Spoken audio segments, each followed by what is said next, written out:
Salut Miguel. Salut Eric. Alors on est à Marrakech, on est au stage d'Irène, Oui. on a l'essentiel. Oui. Et tu me partageais que toi tu allais recevoir des gens en stage détox au mois de février, Oui. dans ce lieu qui est vraiment somptueux et qui se prête à la détente. Est-ce que tu peux nous en dire un petit peu plus sur le... Oui, alors l'idée dans les séjours détox qu'on va proposer ici à l'essentiel, ça va être d'enseigner des méthodes de manière à ce que les gens puissent apprendre à faire des détox où ils veulent, même chez eux. Parce que ce qui fait peur dans la détox souvent, c'est comment je m'y prends, il y a les tentations autour, etc. etc. Et on ressent toujours le besoin de le faire dans un centre. Et nous, ce qu'on propose, c'est qu'en 1, 2 ou 3 semaines de détox ici, on apprenne les fondamentaux, qu'on puisse appliquer après chez soi et le faire vraiment n'importe où, n'importe quand. Parce qu'il se trouve qu'en fait, la détox, c'est très facile quand on sait quoi faire. Les fameuses tentations ou l'environnement va pas tellement compter quand on sait exactement quoi faire. Parce que ça va pas être on va réapprendre ici en 1 semaine ou en 2 semaines ou en 3 semaines à faire les choses avec le ressenti et plus avoir une approche intellectuelle de la détox. Ce qui fait que on va faire les choses parce qu'on les sent et pas parce qu'on a décidé de les faire. Donc ça dépend pas de notre force mentale en fait. Ça va juste dépendre de nos envies. Et c'est ce qu'on va réapprendre à faire ici. D'accord. Et quels sont les outils que tu vas utiliser, quel type d'accompagnement tu vas proposer? Alors il y aura 3 types d'accompagnement. Il y a des gens qui voudront peut-être juste découvrir l'alimentation vivante 24/24, 24 heures sur 24, et être plongés dans un environnement où ils ne mangeront que ça. Donc ça va être proposé. Donc l'alimentation vivante évidemment est ce qu'on appelle la cuisine, donc l'assemblage de différents éléments et une préparation culinaire qui garde l'aliment végétal et vivant. Ça peut se faire, donc peut-être pour les moins téméraires. Mais déjà c'est une belle expérience parce que les gens se rendent vite compte que c'est pas si compliqué que ça se passe très bien et ils se régalent et ils sont contents et ils n'ont pas l'impression de manquer de quoi que ce soit. Et on ressent les bienfaits assez rapidement. Assez rapidement et très rapidement ils voient l'évolution eux-mêmes de leur appétence pour l'aliment. Leur relation à la nourriture change. La deuxième formule, ça va être quelque chose d'un peu plus poussé où on va faire ce qu'on appelle des vitalisations, c'est-à-dire qu'on va donner le maximum d'énergie au corps avec le minimum de travail intestinal. Donc ça va être travailler avec des jus de légumes principalement, des fruits. Et donc ça va être une détox où les gens vont manger des fruits toute la journée à gogo et boire des jus de légumes. Et se rendre compte très rapidement d'ailleurs que ça se fait très bien, très facilement et qu'il n'y a pas de manque. Et comme ils sont dans un endroit sécurisé entre guillemets, il y a tout ce qui va travailler en eux, ça va être, ils auront le temps d'écouter leur corps et puis de suivre le processus.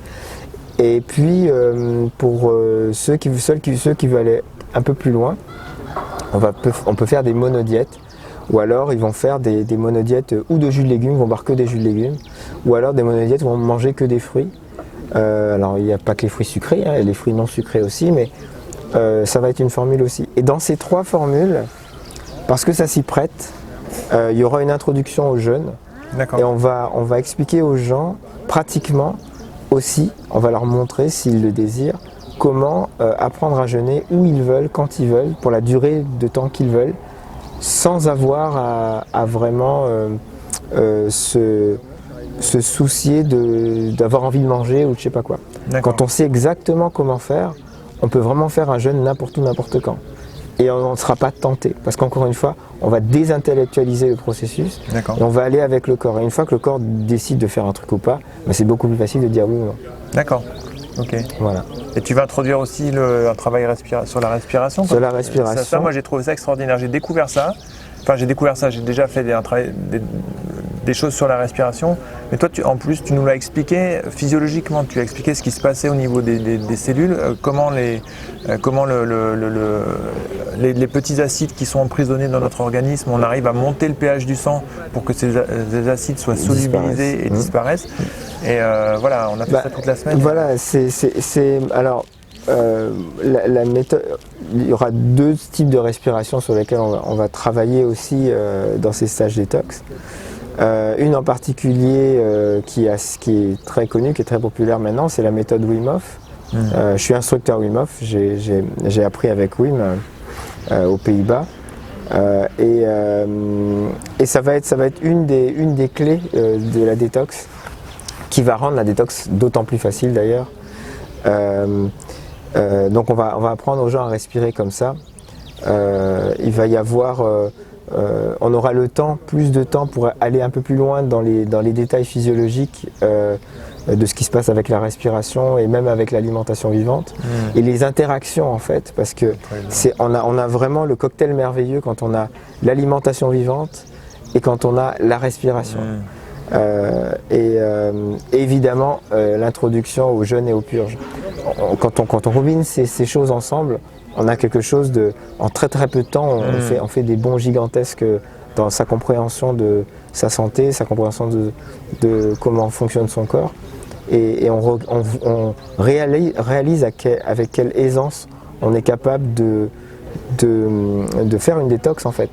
Et ce que moi j'aimerais vraiment que les gens retiennent de cette expérience, quelle que soit la durée avec laquelle ils décident de rester, une ou 2 ou 3 semaines, c'est de se rendre compte que finalement la détox ça veut rien dire. C'est-à-dire que pour qu'il y ait une détox, il faut qu'il y ait une toxémie à la base. Et l'idée, ça va être d'apprendre justement à de moins en moins s'encrasser. Donc la détox, c'est l'histoire d'une vie et c'est un processus. Il y a des jours où on va être bien plus efficace que d'autres pour éviter de trop s'empoisonner. Et puis il y a des jours où on va être particulièrement en phase avec ça. Et ça, c'est les clés qu'on va apprendre ici. Donc une détox, pour moi, ce genre de détox, ça va être le démarrage de quelque chose, le démarrage d'un processus de vie qui va permettre aux gens de se transformer au fur et à mesure. Il y aura des hauts et des bas, mais au moins ils sauront où est le cadre. Et une fois qu'on sait où est le cadre, on sait quand on en sort, on sait quand on y revient, on a des repères. C'est un point zéro, quoi. Voilà, mais à aucun moment je vais prétendre que les gens vont venir ici et puis être détoxinés pour la vie, ça arrive à personne. Non, c'est sûr. On fait le séjour pour comprendre les clés et comprendre comment tout le long de sa vie jusqu'à la fin de ses jours, on va nettoyer son corps, on va apprendre à nettoyer, on va apprendre à aller dans son sens, on va apprendre à l'aider à faire ce qu'il sait faire mieux que nous. Et il y a quelque chose qui m'a impressionné là je trouve qu'il y a une énergie de groupe qui est très qui est très protectrice, donc qui permet aux personnes de se lâcher aussi au niveau physique, émotionnel, mental et tout ça. Et de par l'alimentation et de par la respiration, je discutais avec Sophie qui me disait qu'elle avait fait des prises de conscience sur les origines d'une maladie qui la handicape. Parce que on est dans un cadre bienveillant et puis on a les idées plus claires aussi quand on est là-dedans. Absolument. Alors les idées claires, ça c'est difficile à expliquer parce que ça va être bête de dire ça, mais il faut le vivre. On a tellement l'habitude d'être dans un certain état d'esprit parce qu'on respire. Comme dit Irène, elle a une belle phrase, elle dit les gens respire du bout du nez juste pour pas mourir, et c'est tellement vrai. Et en plus les gens s'alimentent mal, mais on vit, on pense, on aime, on agit qu'avec ces cellules au final. Et les cellules, c'est des êtres vivants, et si ils n'ont pas d'oxygène pour respirer, si elles n'ont pas leur propre nourriture, si elles baignent dans du tout et du n'importe quoi, comment voudrait-on qu'elles fonctionnent? Et d'un seul coup, on arrive dans un environnement où on leur donne énormément d'oxygène, on leur donne une nourriture qu'elles attendent, on arrête de les empoisonner, et d'un seul coup, elles fonctionnent mais 10 fois mieux. Et les idées sont claires, et ça surprend beaucoup les gens de se rendre compte à quel point leurs idées sont claires. Et leurs idées sont tellement claires qu'ils ont effectivement des prises de conscience sur des choses avec lesquelles ils se battent en règle générale, mais de manière inconsciente. Et là, d'un seul coup, c'est clair. Et il y a tellement de choses qu'on pense inconscientes, mais c'est juste parce qu'on est dans le brouillard. Quand le brouillard se lève, c'est pas inconscient, on est dans la conscience, la pleine conscience presque. Je prétends, hein, mais ça c'est mon expérience, c'est l'expérience de gens que je connais et que j'ai accompagnés et que j'accompagne toujours, que le monde de l'inconscient, il est beaucoup plus petit qu'on croit. C'est juste qu'on est dans le brouillard la plupart du temps. Quand on est dans le brouillard, c'est comme quand on est sur une autoroute, il y a le brouillard, ben oui, il y a plein de choses qu'on ne voit pas. Et puis quand le brouillard se lève, ben on peut projeter, on voit les choses bien à distance, on voit les choses qui se sont passées, on voit les choses qui arrivent, on voit des choses où on n'y est pas encore physiquement, mais on les voit arriver. Donc oui, ça c'est des choses qui arrivent très très souvent en stage. Hein. Il y a une formule sur le lien entre les idées et la lymphe que j'aime bien, oui, qui est pour moi, qui vraiment montre que en fait c'est pas qu'une histoire physique, c'est toute une histoire mentale, oui, psychologique et spirituelle. Et tout commence dans la lymphe circulante, et je répète ad nauseam dans les stages que on a toujours les idées de sa lymphe circulante, toujours les idées de sa lymphe circulante. On a toujours aussi la santé de sa lymphe circulante, on a toujours les émotions de sa lymphe circulante. Les anciens appelaient les liquides, notamment la lymphe, ils les appelaient les humeurs. Ben, quand vous êtes de mauvaise humeur, c'est que votre lymphe elle est pas de bonne qualité, il y a quelque chose qui ne va pas. Vous êtes de mauvaise humeur, ou c'est que vous avez besoin d'en changer, donc vous avez besoin de nettoyer votre lymphe. Vous nettoyez votre lymphe, bizarrement, votre humeur remonte. Alors, c'est clairement pas médical ce que je suis en train de raconter, non, mais je peux faire la démonstration, la preuve par 9 à quelqu'un qui serait le plus sceptique possible, de lui faire l'expérience d'un nettoyage lymphatique, je dis bien d'un nettoyage lymphatique, et de voir ce qui se passe après dans sa tête. Et ça bluffe tout le monde. Ouais, moi je trouve ça assez chouette. Ouais. Enfin, c'est vraiment une approche complètement globale, holistique, et comme tu dis, qui permet, enfin je vois les participants ici, là on est à la fin du stage, qui permet aux gens de repartir avec des outils, d'avoir acquis tout ça dans un cadre où ils sont en confiance, sécurisés, et puis effectivement comme tu dis, après on peut pas dire on a tout nettoyé, c'est fini, après on va l'appliquer dans son quotidien. C'est-à-dire qu'on a commencé, c'est comme quand on arrive dans une maison, une vieille bâtisse qui a besoin d'être rénovée. Bon, on commence quelque part, on commence à déblayer, on commence à bouger des meubles, on commence à sortir des choses, on commence à nettoyer, et une fois qu'on a pris le coup de ce qui a besoin d'être fait dans le gros œuvre, et voilà, après on agit, on sait comment faire, on sait, voilà, on met en place le plan de l'architecte pour tout refaire. Mais l'idée c'est vraiment d'avoir, parce qu'effectivement le riad, comme tu dis, hein, c'est un espace protégé, mais de par sa structure, hein, il y a des cours intérieurs, il y a des jardins intérieurs, et forcément, en quelque part, ça fait écho à ce qui va se passer aussi dans les gens. Hein. On va visiter l'intérieur, et quelles que soient les démarches qu'on prenne pour progresser dans sa vie, le chemin est toujours à l'intérieur. Et on passe sa vie à chercher des solutions à l'extérieur de soi, et en fait tout se passe à l'intérieur, et c'est à l'intérieur qu'on a besoin de faire le ménage.